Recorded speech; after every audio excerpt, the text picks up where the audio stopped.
आज दुनिया की नज़रें एक बार फिर मिडिल ईस्ट पर टिकी है। वजह बेहद गंभीर है। अमेरिकी राष्ट्रपति डोनाल्ड ट्रंप का दावा है कि अमेरिका ने ईरान के 3 सबसे संवेदनशील परमाणु ठिकानों फोर्दो, नतांज और इस्फहान पर अपने हमले पूरे कर लिए हैं। दूसरी तरफ ईरान कहता है कि उसके परमाणु ठिकाने पहले ही खाली कराए जा चुके थे। लेकिन इस बयानबाजी के बीच एक नाम सबसे ज़्यादा गूंज रहा है, वो है मैसिव ऑर्डिनेंस पेनिट्रेटर यानी GBU-57। सवाल बड़ा है, क्या अमेरिका ने सच में ईरान के न्यूक्लियर कोर पर सबसे घातक हथियार से वार किया? और अगर जंग बढ़ती है तो क्या ईरान अमेरिका जैसी महाशक्ति के सामने टिक पाएगा?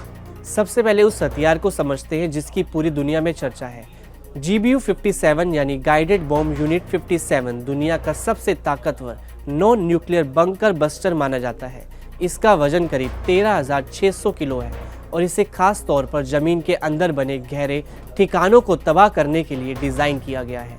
ये 60 मीटर तक जमीन के अंदर घुसकर विस्फोट कर सकता है। इस हथियार को सिर्फ अमेरिका ही इस्तेमाल कर सकता है और वह भी अपने B-2 स्पिरिट स्टेल्थ बॉम्बर से, जो मिसौरी के व्हाइटमैन एयरफोर्स बेस से उड़ता है। फोर्दो जैसे अंडरग्राउंड न्यूक्लियर प्लांट को निशाना बनाने के लिए यही हथियार सबसे कारगर माना जाता है। अब सवाल यही है कि अगर अमेरिका और ईरान आमने सामने आते हैं तो ईरान की असली सैन्य ताकत क्या है? चलिए इसे एक एक करके समझते हैं। ईरान की सैन्य शक्ति का ओवरऑल प्रोफाइल देखें तो उसके पास कुल मिलाकर लगभग 9.6 लाख सैनिक हैं। इनमें 6.10 लाख सक्रिय सैनिक और 3.50 लाख रिजर्व फोर्स शामिल हैं। ईरान की सबसे ताकतवर यूनिट IRGC यानी इस्लामिक रिवॉल्यूशनरी गार्ड कॉर्प्स मानी जाती है, जो सीधे सुप्रीम लीडर को रिपोर्ट करती है। ईरान की युद्ध शैली सिमेट्रिक वॉरफेयर यानी गैर पारंपरिक लड़ाई पर आधारित है, जिसमें वह सीधे टकराव के बजाय दुश्मन को अलग अलग मोर्चों पर नुकसान पहुंचाने की रणनीति अपनाता है।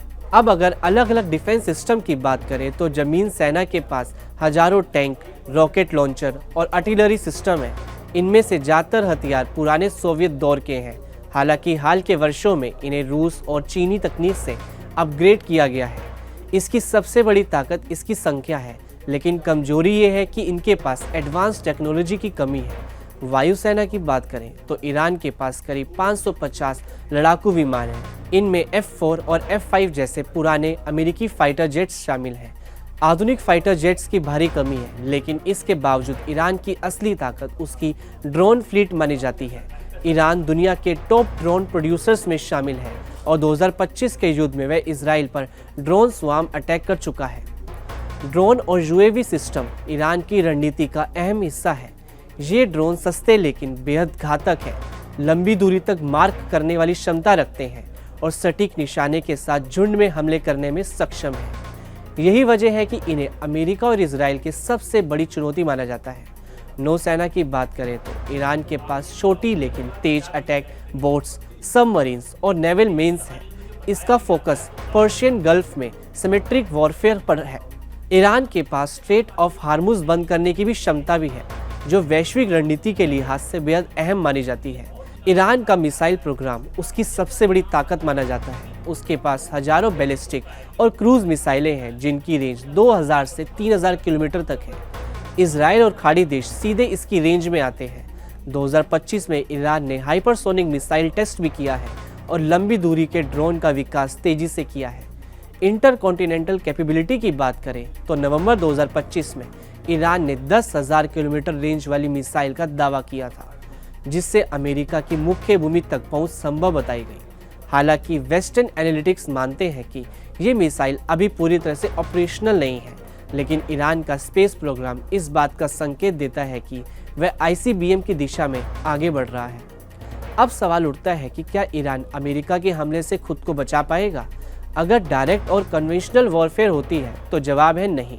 अमेरिका के पास $800 अरब से ज़्यादा का रक्षा बजट है, 11 एयरक्राफ्ट कैरियर है, स्टेल्थ बॉम्बर, एडवांस्ड सैटेलाइट और साइबर सिस्टम है, साथ ही न्यूक्लियर हथियार भी।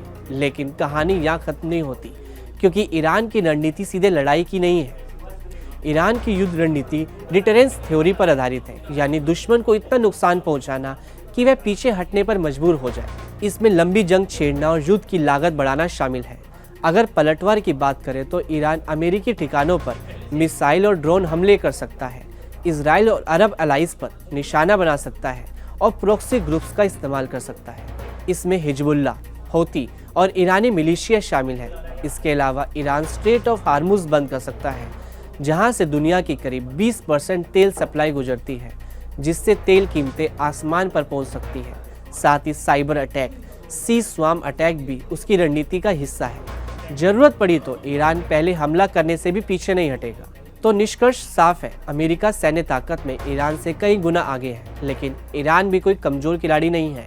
वह युद्ध जीतने के लिए नहीं, बल्कि दुश्मन को रोकने और थकाने के लिए तैयार है। वो इसमें माहिर है। यही वजह है कि अगर ये टकराव बढ़ता है तो इसका असर सिर्फ मिडिल ईस्ट तक नहीं सीमित रहेगा। ऑयल मार्केट, ग्लोबल इकोनॉमी और दुनिया की सिक्योरिटी अरेंजमेंट सब हिल सकते हैं। यही है अमेरिका वर्सेस ईरान, ताकत वर्सेस रणनीति की जंग। यहाँ ताजा खबर के साथ हर दिन की शुरुआत कड़क है। आमने सामने बैठ रखते हैं बात पूरे दम से, आराम से। चर्चा होती है बेधड़क।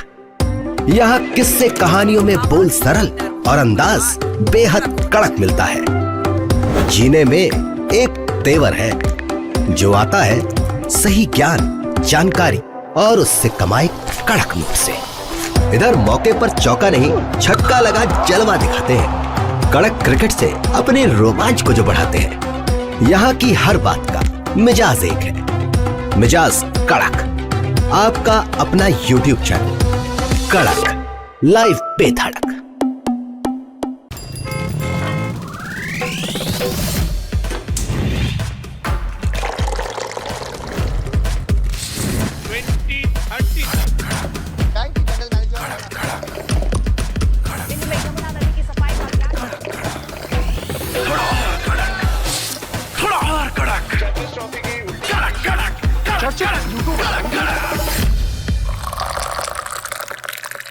ये कड़क है।